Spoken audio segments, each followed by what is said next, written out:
یہ کھولیں اور خدا میں کلام خدا کی تلاوت سنیں۔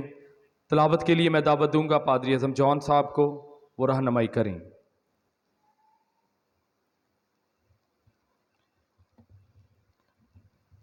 کلام مقدس میں سے ہم تلاوت کو سنیں گے۔ ہمارے لیے تلاوت کی جائے گی نئے عہد نامہ میں سے کرنتھس کی کلیسیا کے نام پولس رسول کا پہلا خط، اس کا 15واں باب 12ویں آیت سے 25ویں آیت تک۔ پہلا کرنتھیوں اس کا 15واں باب 12ویں آیت سے 25ویں آیات تک تلاوت کی جائے گی۔ پس جب مسیح کی یہ منادی کی جاتی ہے کہ وہ مردوں میں سے جی اٹھا، تو تم میں سے بعض کس طرح کہتے ہیں کہ مردوں کی قیامت ہے ہی نہیں۔ اگر مردوں کی قیامت نہیں تو مسیح بھی نہیں جی اٹھا، اور اگر مسیح نہیں جی اٹھا تو ہماری منادی بھی بے فائدہ ہے اور تمہارا ایمان بھی بے فائدہ۔ بلکہ ہم خدا کے جھوٹے گواہ ٹھہرے، کیونکہ ہم نے خدا کی بابت یہ گواہی دی کہ اس نے مسیح کو جلا دیا، حالانکہ نہیں جلایا۔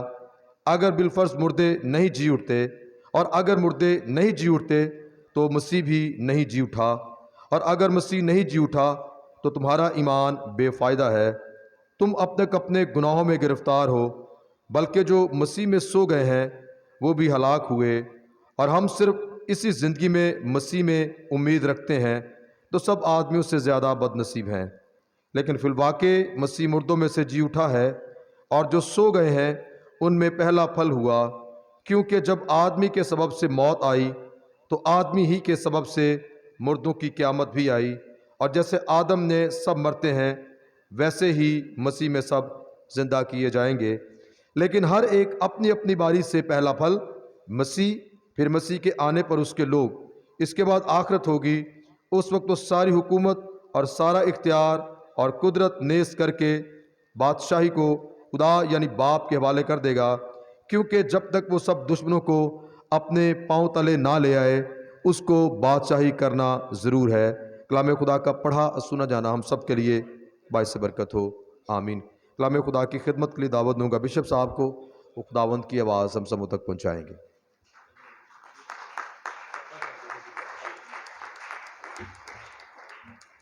تشریف رکھیں۔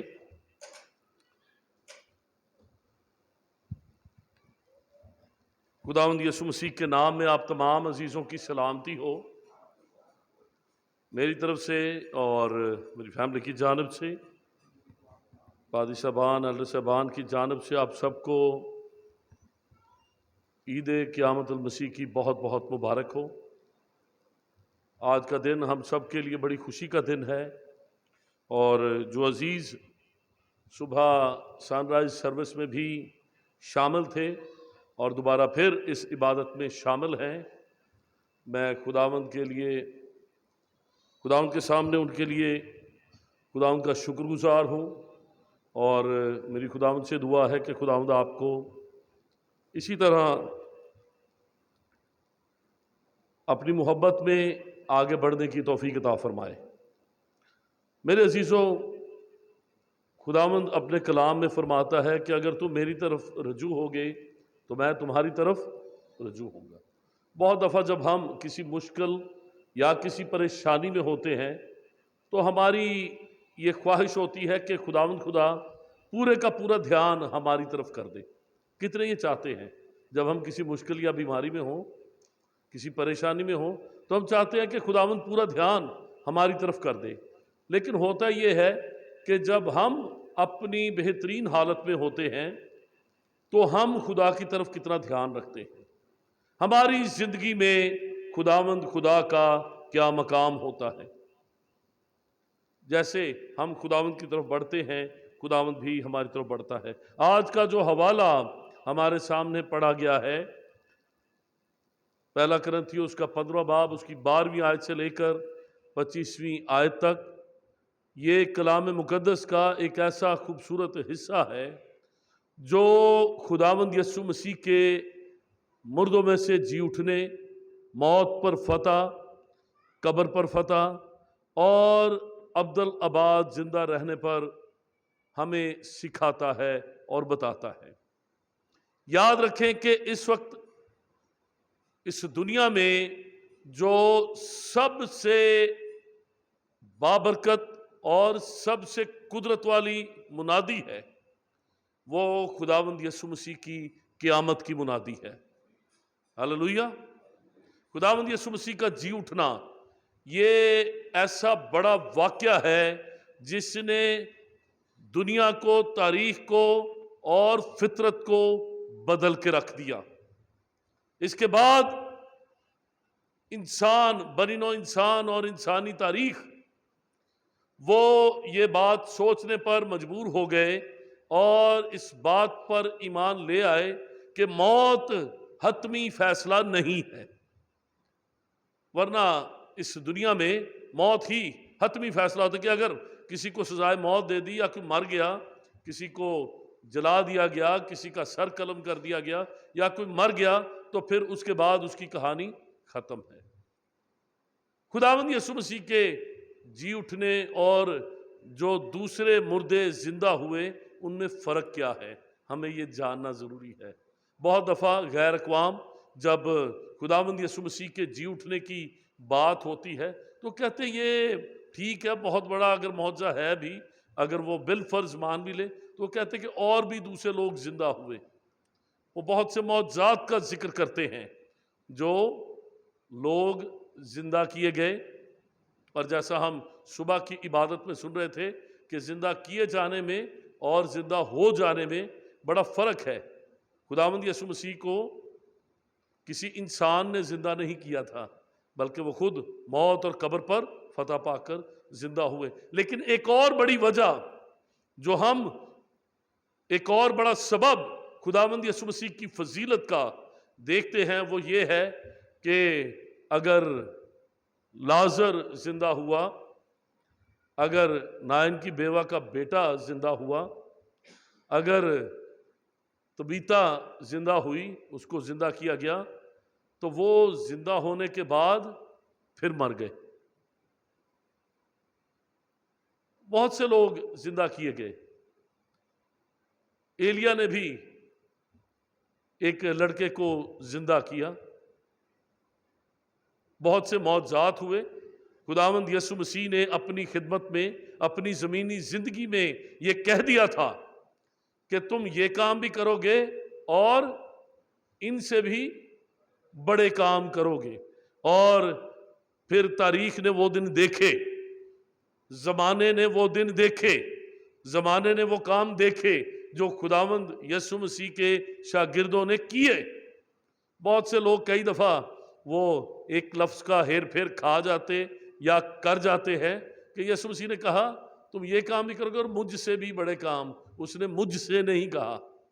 بہت سے لوگ بولتے وقت آپ نے سنا ہوگا وہ یہ لفظ کہہ جاتے ہیں کہ جی یسوع مسیح نے کہا تم مجھ سے بھی بڑے کام، اس نے مجھ سے، اس نے کہا یہ کام بھی کرو گے اور ان سے بھی۔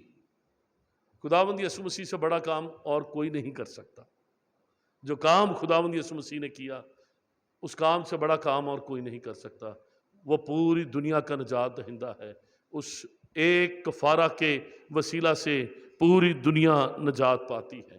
یسوع مسیح نے یہ کہا کہ تم یہ کام بھی کرو گے اور ان سے بھی بڑے کام کرو گے۔ پھر ہم دیکھتے ہیں کہ بڑے بڑے کام ہوئے، بڑے بڑے معجزات ہوئے۔ آج ہم بہت سے معجزات دیکھتے ہیں، بہت بڑے بڑے کام دیکھتے ہیں۔ ایک ہی وقت میں سینکڑوں، ہزاروں، لاکھوں لوگ خداوند کا کلام سنتے اور اپنی زندگی یسوع کو دیتے ہیں۔ بہت دفعہ ہم یہ سوچتے ہیں کہ شاید اگر لنگڑا چلنا شروع کر دے تو یہ بہت بڑا معجزہ ہے، اگر اندھا دیکھنا شروع کر دے تو یہ بہت بڑا معجزہ ہے، اگر بہرا سننا شروع کر دے تو یہ بہت بڑا معجزہ ہے۔ خداوند اگر کسی کو اولاد دے دیتا ہے تو یہ بہت بڑا معجزہ۔ یہ سب بہت بڑے کام ہیں، لیکن یاد رکھیں کہ سب سے بڑا کام آج بھی جو بنی نوع انسان کے لیے ہو سکتا ہے وہ ٹرانسفارمیشن آف اے سنر، ایک گناہگار کی زندگی تبدیل ہو جانا۔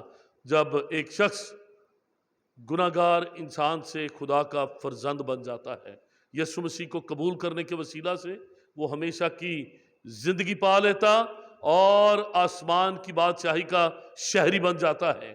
یہ وہ سب سے بڑا معجزہ ہے۔ شاید انسانی اعتبار سے ہم اس کو بہت زیادہ اہمیت نہیں دیتے، جب پتہ چلتا ہے کہ اتنے لوگوں نے توبہ کی ہے، اس نے گناہوں سے توبہ کر کے اپنی زندگی خداوند یسوع مسیح کو دی ہے، فلاں شخص نے آج اپنے گناہ گار ہونے کا اقرار کیا اور یسوع مسیح کو قبول کیا، آج 10 نوجوانوں نے بپتسمہ لیا ہے، 2 بزرگوں نے بھی بپتسمہ لیا ہے، تو ہم کہتے ہیں اچھا چلیں۔ لیکن اگر یہ پتہ چل جائے کہ کوئی جسمانی معجزہ ہوا ہے تو ہم بڑے واہ واہ واہ واہ، دیکھیں جی ادھر تو یہ معجزہ ہوا ہے، آپ نے سنا ہے؟ ذرا مجھے بتائیں کہ اگر یہ معجزات اتنے بڑے کام ہوں تو آسمان پر لاکھوں فرشتے کب خوشی مناتے ہیں؟ بائبل مقدس میں کیا لکھا ہے؟ کیا جب کوئی لنگڑا چلنا شروع کر دیتا ہے، جب کسی کی کمر درد ٹھیک ہو جاتی ہے، جب کسی کی سر درد ٹھیک ہو جاتی ہے؟ میں ان کے خلاف نہیں ہوں، بہت اچھی بات ہے، ہونی چاہیے۔ ماسٹر زاد صاحب خوش ہو رہے ہیں بہت اچھے کام ہیں، ہونے چاہیے، لیکن آسمان پر لاکھوں فرشتے کب خوشی مناتے ہیں؟ جب زمین پر ایک گناہگار توبہ کرتا ہے اور وہ اپنی زندگی یسوع کو دے دیتا ہے، تب آسمان پر خوشی منائی جاتی ہے۔ میرے عزیزوں، اگر ہم خدا کی مرضی کو سمجھنا چاہتے ہیں تو چیزوں کو خدا کی نظر سے دیکھنا شروع کریں، باتوں کو خدا کی نظر سے دیکھنا شروع کریں کہ خدا کیا دیکھنا چاہتا ہے۔ اگر ہم مسیح سے محبت کرتے ہیں تو ہمارے لیے ضروری ہے کہ ہم باتوں کو یسوع مسیح کی نظر سے دیکھیں کہ خداوند یسوع مسیح اسے کیسے دیکھتا ہے۔ جمعرات کی شام جب پاک عشاء کی عبادت تھی تو میں ایک واقعہ انجیل مقدس میں سے بیان کر رہا تھا کہ خداوند یسوع مسیح بیٹھے ہیں شاگردوں کے ساتھ، ایک عورت آتی ہے اور ایک قیمتی عطر جو کئی 100 دینار کا، اس وقت کا سب سے مہنگا غالباً عطر تھا، وہ اس عطردان کو توڑتی ہے اور وہ سارے کا سارا عطر کیا کرتی ہے؟ خداوند یسوع کے سر میں ڈال دیتی ہے۔ شاگردوں کی چیخیں نکل جاتی ہیں، اوے یہ کیا کیا ہے؟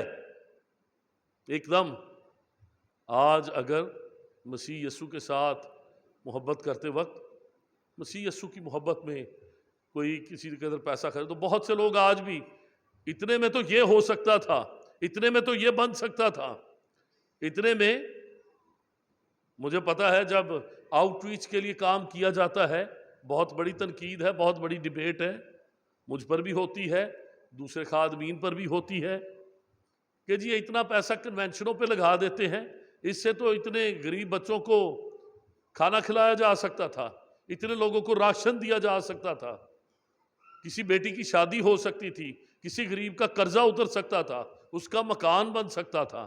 یہ سارے کے سارے بہت اچھے کام ہیں اور ہم اپنے چرچ میں یہ سارے کام کرتے ہیں۔ اس وقت بھی شاگردوں نے یہ کہا کہ یہ عطر تو بڑا قیمتی ہے، یہ تو بیچ کر اتنے غریبوں کو کھانا کھلایا جا سکتا تھا، یہ کیا جا سکتا تھا، لیکن خداوند یسوع مسیح نے کیا کہا؟ خداوند یسوع مسیح نے یہ کہا کہ غریب غربا ہمیشہ تمہارے ساتھ ہیں۔ ایک دفعہ آج سے کافی سال پہلے کی بات ہے، تو میں اسلام آباد میں ایک کانفرنس میں تھا اور وہ تھرڈ ورلڈ کنٹریز کی سٹڈی چل رہی تھی، تو پاکستان کی جب باری آئی تو مجھے بھی اس میں مدعو کیا گیا، تو ہر ایک شعبہ زندگی سے لوگوں کو بلایا گیا، تو وہ پاورٹی ایلیمینیشن پہ کہ غربت مکاؤ پروگرام کیسے بنایا جا سکتا ہے، مختلف پرسپیکٹو لیے جا رہے تھے۔ تو میں نے وہاں پر یہ بات بتائی کہ ہم ساری دنیا کی دولت بھی اس کام میں لگا دیں تو غربت ختم نہیں کر سکتے، کیونکہ میرے مسیح نے یہ کہہ دیا ہے کہ غریب غربا ہمیشہ تمہارے ساتھ رہیں گے۔ اگر مسیح نے کہہ دیا تو یہ آخر تک آپ اس کو ختم نہیں کر سکتے، جب اس نے کہہ دیا ہے تو کہہ دیا ہے، یہ رہیں گے۔ آج بھی دنیا کی اسٹڈی یہ بتاتی ہے، جا کے آپ گوگل پہ سرچ کر کے دیکھ لیں کہ جو لوگ حادثاتی طور پر امیر ہوتے ہیں، جن کی بہت بڑی بڑی لاٹریز نکلتی ہیں، بین امر ہمارے پاس موجود ہے، امریکہ میں ہر ویکینڈ پہ پتہ نہیں کتنے ملین ڈالر کی لاٹری نکلتی ہے، اور سال 2 سال 3 سال کے بعد وہ لوگ پھر جن کی لاٹری نکلتی ہے کیا ہوتا ہے جی، پہلے سے بھی بری حالت میں بیچارے ہوتے ہیں، وہ اتنا پیسہ ان کو مل جاتا ہے وہ پیسہ سنبھال نہیں سکتے، ان کو پیسہ سنبھالنا نہیں آتا، ان کو پتہ نہیں ہوتا، دھڑا دھڑ پیسہ آتا ہے، ایک بنگلہ سان فرانسسکو میں خرید لیتے ہیں، ایک بیورلی ہلز میں خرید لیتے ہیں، ایک بیچ کے کنارے بیچ پہ فلوریڈا میں لے لیا، مہنگی گاڑیاں لے لی، اور ہوتا کیا ہے پیسہ سارا کیونکہ وہ کاروبار میں نہیں لگاتے کہ وہ پیسہ ان کے لیے اور پیسہ کما کے لائے، وہ پیسہ خریداری پہ ختم کر بیٹھتے ہیں، اور جب سال 2 سال کے بعد ٹیکس دینے کی باری آتی ہے تو ٹیکس دینے کے لیے بھی پیسہ نہیں ہوتا، سب کچھ انہوں نے مکان، گاڑیاں، عیش و عشرت کی چیزیں خرید لی ہوتی ہیں، اور نتیجہ کیا ہوتا ہے کہ وہ پھر پہلے سے بھی زیادہ غریب ہو جاتے ہیں، ان کی زیادہ تر چیزیں سرکار بحق سرکار ضبط ہو جاتی ہیں۔ خداوند یسوع مسیح نے کہہ دیا کہ غریب غربا ہمیشہ تمہارے ساتھ رہیں گے، لیکن اس نے جو بھلائی کی ہے، اس نے جو بھلائی میرے ساتھ کی ہے، خداوند یسوع مسیح نے کہا اسے ہمیشہ یاد رکھا جائے گا۔ یہ بات ساری لمبی بات میں نے آپ کو کس تناظر میں یا کس پس منظر میں بتائی کہ اگر ہم مسیح سے محبت کرتے ہیں اور اگر ہم مسیح کو جاننا چاہتے ہیں تو ہمیں مسیح کی نظر سے چیزوں کو دیکھنا پڑے گا، ہمیں مسیح جیسی سوچ رکھنی ہوگی۔ بڑی خوبصورت بات جو میں نے خداوند کے کلام میں سے سیکھی، خدا نے انسان کو بنایا، خدا نے جب انسان کو بنایا تو انسان مرنے کے لیے پیدا نہیں کیا گیا تھا، خدا نے جب انسان کو بنایا تھا تو انسان کو زندہ رہنے کے لیے بنایا گیا تھا، تاکہ انسان زندہ رہے۔ خدا نے انسان کو پیدا اس لیے کیا تھا کہ اس کے ساتھ رفاقت رکھے۔ ٹھنڈے وقت میں خدا باغ عدن میں آتا اور آدم سے باتیں کرتا تھا۔ ہم سوچتے ہیں کہ آدم پہلا انسان تھا، اس کو وہ کیا بولتا ہوگا، اس کو پتہ نہیں زبان آتی تھی یا نہیں، اس کی زبان کون سی تھی۔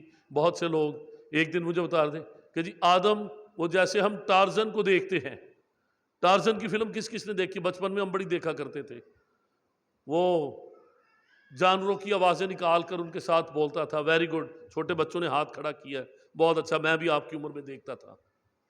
تو کچھ بڑے پڑھے لکھے لوگ کہتے کہ جی جو آدم تھا اس کی زبان ویسی تھی جیسے ٹارزن، کیونکہ وہ انسان تھے نہیں، وہ جانوروں کے ساتھ بولتا تھا، وہ باتیں کرتا تھا، تو اس کی زبان بالکل ویسی تھی جیسے جانور بھی سمجھتے تھے۔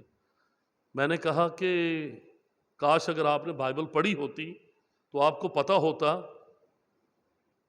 آدم سے خدا باتیں کرتا تھا اور آدم خدا سے باتیں کرتا تھا۔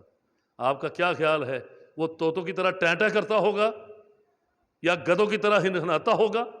ہرگز نہیں، وہ خدا سے باتیں کرتا تھا اور خدا اس سے باتیں۔ جو یہ لوگ سائنس کی بنیاد پہ کہتے ہیں کہ وہ کیونکہ پہلا انسان تھا، وہ جانوروں کے ساتھ، جانوروں کی آواز میں، وہ اتنا عقل مند شخص تھا کہ اس نے جس جانور کا جو نام رکھا جی اس کا وہی نام ٹھہرا، اور آج تک وہی ہے۔ اتنے جانور ہیں، اتنی قسمیں ہیں، بہت سی قسمیں تو اب ناپید ہو چکی ہیں، اس نے ان جانوروں کے نام رکھے۔ خدا نے انسان کو بنایا، خوبصورت، بہترین، اشرف المخلوقات تخلیق کیا۔ جب خدا نے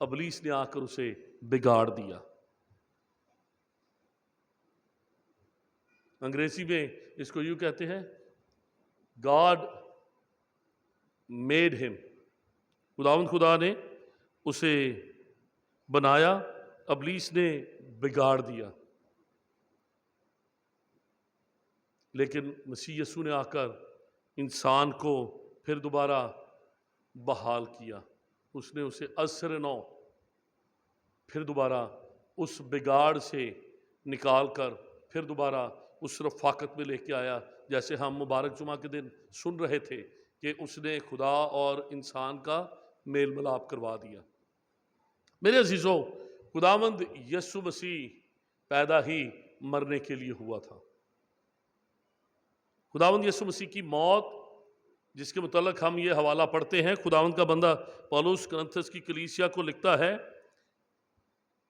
کہ اگر مسیح نہیں جی اٹھا تو ہماری منادی بھی بے فائدہ ہے اور تمہارا ایمان بھی بے فائدہ ہے۔ اب جی اٹھنے کے لیے ضروری کیا ہے کہ پہلے مرا جائے۔ اگر وہ مرتا نہیں تو وہ جی کیسے اٹھتا؟ رومیوں کا خط، اس کا 5واں باب اگر ہم پڑھیں تو رومیوں کے خط میں ہمیں بڑی خوبصورتی کے ساتھ یہ ذکر ملتا ہے، یہ بتایا جاتا ہے۔ اگر آپ کے پاس بائبل مقدس ہے تو میرے ساتھ کھولے رومیوں 5 باب۔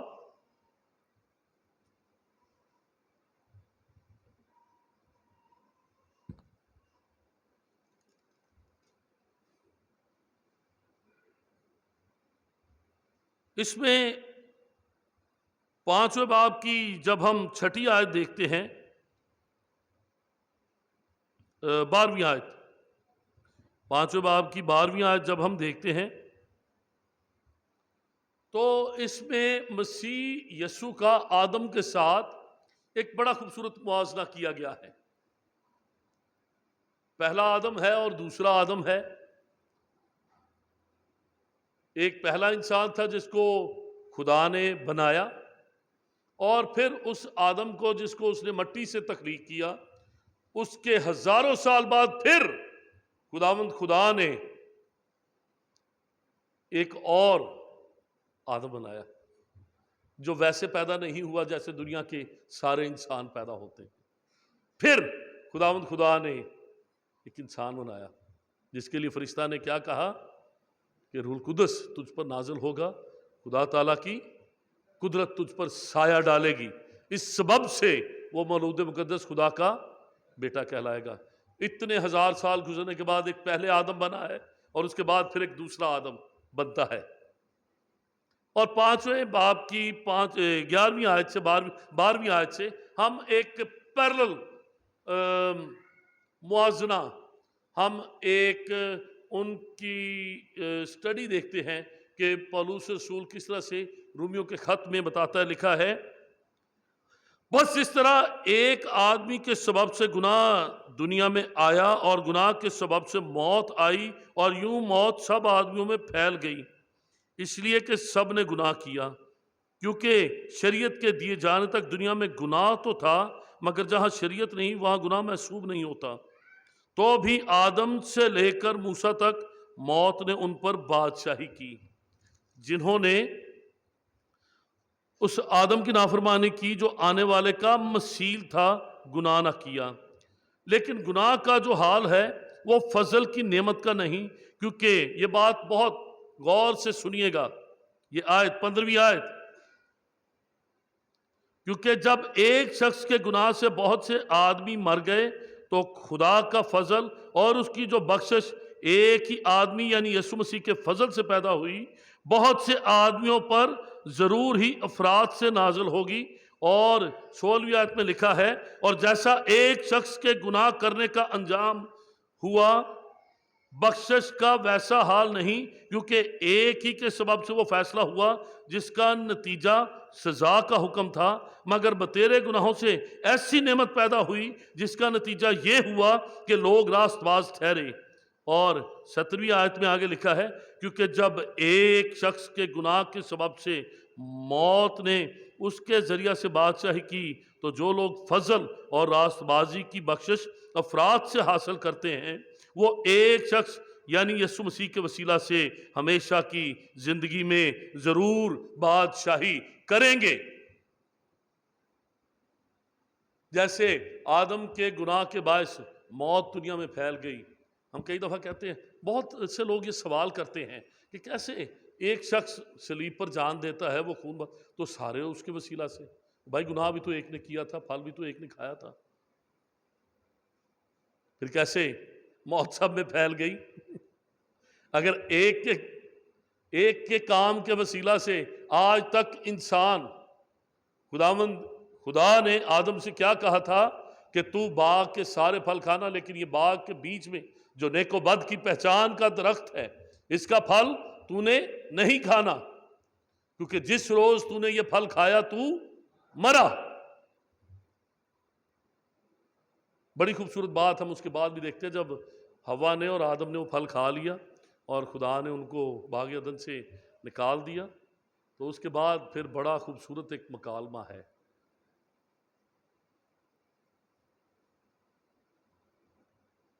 ایک بڑا خوبصورت مکالمہ ہے۔ خداوند خدا کہتا ہے کہ اب ایسا نہ ہو کہ انسان اپنا ہاتھ بڑھائے اور زندگی کے درخت سے، جو حیات کا درخت ہے، اس میں سے بھی کچھ کھا لے اور ہم میں سے ایک کی مانند ہو جائے۔ کسی وقت ضرور یہ ہم میں سے ایک کی مانند، خدا کس کے ساتھ بات کر رہا ہے؟ حیات کا درخت، زندگی کا درخت، درخت زندگی کا ہے،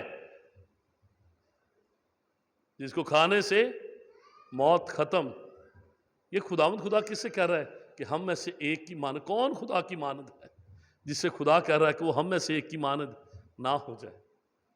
اس لیے اس نے شعلہ زن تلوار کا پہرا اس درخت پر لگا دیا کہ وہ راہ جو اس درخت کو جاتی ہے، اس راہ پر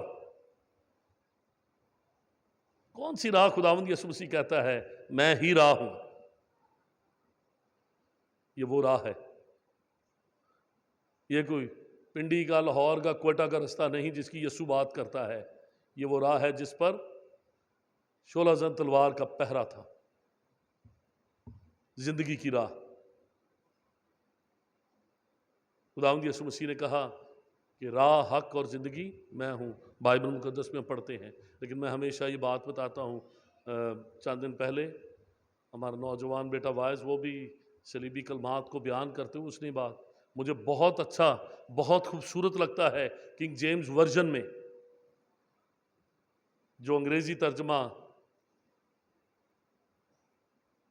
کنگ جیمز ورژن میں ہے، اس میں لکھا ہے کہ Jesus said I am the way, I am the way, the truth and the life. اب اگر دی کا لفظ جو ساتھ لگ جاتا ہے، اردو میں اس کا صحیح ترجمہ کریں، جو اصل متن لیٹن سے اور اس کے پیچھے یونانی سے جو لفظ آتے ہیں اور ارامک زبان سے جو اصل متن ہے وہاں سے جب ہم لیتے ہیں، تو جب دی کا لفظ ساتھ لگ جاتا ہے تو وہ واضح طور پر یہ بتاتا ہے I am the way, the truth and the life. تو اس کا ترجمہ یہ نہیں ہوگا کہ راہ، حق اور زندگی میں ہوں، اس کا ترجمہ یہ ہوگا میں ہی راہ ہوں، میں ہی حق ہوں اور میں ہی زندگی ہوں، اس کے علاوہ اور کوئی نہیں ہے۔ تو یہاں پر ہم رومیوں کے خط میں دیکھتے ہیں کہ اگر ایک کے گناہ کے وسیلہ سے موت آئی تو ایک کی راست بازی کے کام کے وسیلہ سے زندگی دنیا میں آئی۔ میرے عزیزوں، خداوند کے کلام میں جب یوحنا کی انجیل اس کا پہلا باب ہم پڑھتے ہیں تو لکھا ہے کہ شریعت تو موسیٰ کی معرفت ملی۔